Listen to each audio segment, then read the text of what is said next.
The Picture of Dorian Gray by Oscar Wilde. Chapter 17. A week later, Dorian Gray was sitting in the conservatory at Selby Royal, talking to the pretty Duchess of Monmouth, who, with her husband, a jaded-looking man of 60, was amongst his guests. It was tea-time, and the mellow light of the huge, lace-covered lamp that stood on the table lit up the delicate china and hammered silver of the service at which the Duchess was presiding. Her white hands were moving daintily among the cups, and her full red lips were smiling at something that Dorian had whispered to her. Lord Henry was lying back in a silk-draped wicker chair, looking at them. On a peach-colored divan sat Lady Narborough, pretending to listen to the Duke's description of the last Brazilian beetle that he had added to his collection. 3 young men in elaborate smoking suits were handing tea-cakes to some of the women. The house party consisted of 12 people, and there were more expected to arrive on the next day. "What are you two talking about?" said Lord Henry, strolling over to the table and putting his cup down. "I hope Dorian has told you about my plan for rechristening everything, Gladys. It is a delightful idea." "But I don't want to be rechristened, Harry," rejoined the Duchess, looking up at him with her wonderful eyes. "I am quite satisfied with my own name, and I am sure Mr. Gray should be satisfied with his." "My dear Gladys, I would not alter either name for the world. They are both perfect. I was thinking chiefly of flowers. Yesterday I cut an orchid for my buttonhole. It was a marvelous spotted thing, as effective as the 7 deadly sins. In a thoughtless moment I asked one of the gardeners what it was called. He told me it was a fine specimen of Robinsoniana or something dreadful of that kind. It is a sad truth, but we have lost the faculty of giving lovely names to things. Names are everything. I never quarrel with actions. My one quarrel is with words. That is the reason I hate vulgar realism in literature. The man who could call a spade should be compelled to use one. It is the only thing he is fit for." "Then what should we call you, Harry?" she asked. "His name is Prince Paradox," said Dorian. "I recognize him in a flash," exclaimed the Duchess. "I won't hear of it," laughed Lord Henry, sinking into a chair. "From a label there is no escape. I refuse the title." "Royalties may not abdicate," fell as a warning from pretty lips. "You wish me to defend my throne, then?" "Yes." "I give the truths of tomorrow." "I prefer the mistakes of today," she answered. "You disarm me, Gladys," he cried, catching the wilfulness of her mood. "Of your shield, Harry, not of your spear." "I never tilt against beauty," he said, with the wave of his hand. "That is your error, Harry, believe me. You value beauty far too much." "How can you say that? I admit that I think that it is better to be beautiful than to be good. But on the other hand, no one is more ready than I am to acknowledge that it is better to be good than to be ugly." "Ugliness is one of the 7 deadly sins, then?" cried the Duchess. "What becomes of your simile about the orchid?" "Ugliness is one of the 7 deadly virtues, Gladys. You, as a good Tory, must not underrate them. Beer, the Bible, and the 7 deadly virtues have made our England what she is." "You don't like your country, then?" she asked. "I live in it." "That you may censure it the better." "Would you have me take the verdict of Europe on it?" he inquired. "What do they say of us?" "That Tartuffe has emigrated to England and opened a shop." "Is that yours, Harry?" "I give it to you." "I could not use it. It is too true." "You need not be afraid. Our countrymen never recognize the description." "They are practical." "They're more cunning than practical. When they make up their ledger, they balance stupidity by wealth, and vice by hypocrisy." "Still, we have done great things." "Great things have been thrust on us, Gladys." "We have carried their burden." "Only as far as the Stock Exchange." She shook her head. "I believe in the race," she cried. "It represents the survival of the pushing." "It has development." "Decay fascinates me more." "What of art?" she asked.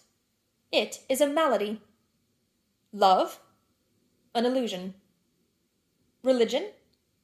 "The fashionable substitute for belief." "You are a skeptic." "Never. Skepticism is the beginning of faith." "What are you?" "To define is to limit." "Give me a clue." "Threads snap. You would lose your way in the labyrinth." "You bewilder me. Let us talk of someone else." "Our host is a delightful topic. Years ago he was christened Prince Charming."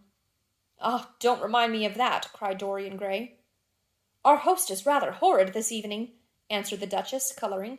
I believe he thinks that Monmouth married me on purely scientific principles as the best specimen he could find of a modern butterfly." "Well, I hope he won't stick pins into you, Duchess," laughed Dorian. "Oh, my maid does that already, Mr. Gray, when she is annoyed with me." "And what does she get annoyed with you about, Duchess?" "For the most trivial things, Mr. Gray, I assure you. Usually because I come in at 10 minutes to 9 and tell her that I must be dressed by 8:30. "How unreasonable of her! You should give her warning." "I daren't, Mr. Gray. Why, she invents hats for me. You remember the one I wore at Lady Hillstone's garden party? You don't, but it is nice of you to pretend that you do. Well, she made it out of nothing. All good hats are made out of nothing." "Like all good reputations, Gladys," interrupted Lord Henry. "Every effect that one produces gives one an enemy. To be popular, one must be a mediocrity."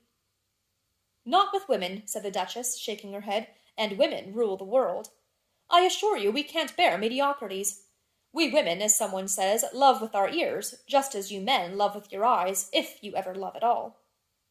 "Seems to me that we never do anything else," murmured Dorian. "Ah, then, you never really love, Mr. Gray," answered the Duchess, with mock sadness.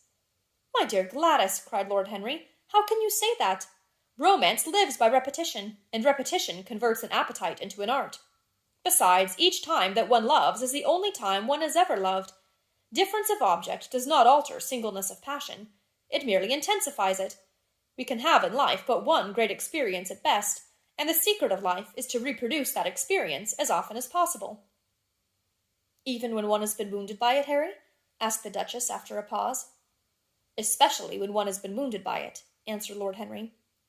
The Duchess turned and looked at Dorian Gray with a curious expression in her eyes.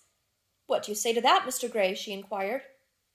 Dorian hesitated for a moment. Then he threw his head back and laughed. "I always agree with Harry, Duchess." "Even when he is wrong?" "Harry is never wrong, Duchess." "And does his philosophy make you happy?" "I have never searched for happiness. Who wants happiness? I have searched for pleasure." "And found it, Mr. Gray?" "Often. Too often." The Duchess sighed. "I am searching for peace," she said, "and if I don't go and dress, I shall have none this evening." "Let me get you some orchids, Duchess," cried Dorian, starting to his feet and walking down the conservatory. "You are flirting disgracefully with him," said Lord Henry to his cousin. "You had better take care. He is very fascinating." "If he were not, there would be no battle." "Greek meets Greek, then?" "I am on the side of the Trojans. They fought for a woman." "They were defeated." "There are worse things than capture," she answered. "You gallop at the loose rein." "Pace gives life," was the riposte. "I shall write it in my diary tonight." "What?" "That a burnt child loves the fire." "I am not even singed. My wings are untouched." "You use them for everything, except flight." "Courage has passed from men to women. It is a new experience for us." "You have a rival." "Who?" He laughed. "Lady Narborough," he whispered. "She perfectly adores him." "You fill me with apprehension. The appeal to antiquity is fatal to us who are romanticists." "Romanticists? You have all the methods of science." "Men have educated us." "But not explained you." "Describe us as a sex," was her challenge. "Sphinxes, without secrets." She looked at him, smiling. "How long Mr. Gray is," she said. "Let us go and help him. I have not yet told him the color of my frock." "Ah, you must suit your frock to his flowers, Gladys." "That would be a premature surrender." "Romantic art begins with its climax." "I must keep an opportunity for retreat." "In the Parthian manner?" "They found safety in the desert. I could not do that." "Women are not always allowed a choice," he answered, but hardly had he finished the sentence before from the far end of the conservatory came a stifled groan, followed by the dull sound of a heavy fall. Everybody started up. The Duchess stood motionless in horror, and with fear in his eyes, Lord Henry rushed through the flapping palms to find Dorian Gray lying face downwards on the tiled floor in a death-like swoon. He was carried at once into the blue drawing-room and laid upon one of the sofas. After a short time he came to himself and looked round with a dazed expression. "What has happened?" he asked. "Oh, I remember. Am I safe here, Harry?" He began to tremble. "My dear Dorian," answered Lord Henry, "you merely fainted, that was all. You must have overtired yourself. "You had better not come down to dinner. I will take your place." "No, I will come down," he said, struggling to his feet. "I would rather come down. I must not be alone." He went to his room and dressed. There was a wild recklessness of gaiety in his manner as he sat at table, but now and then a thrill of terror ran through him when he remembered that, pressed against the window of the conservatory, like a white handkerchief, he had seen the face of James Vane watching him.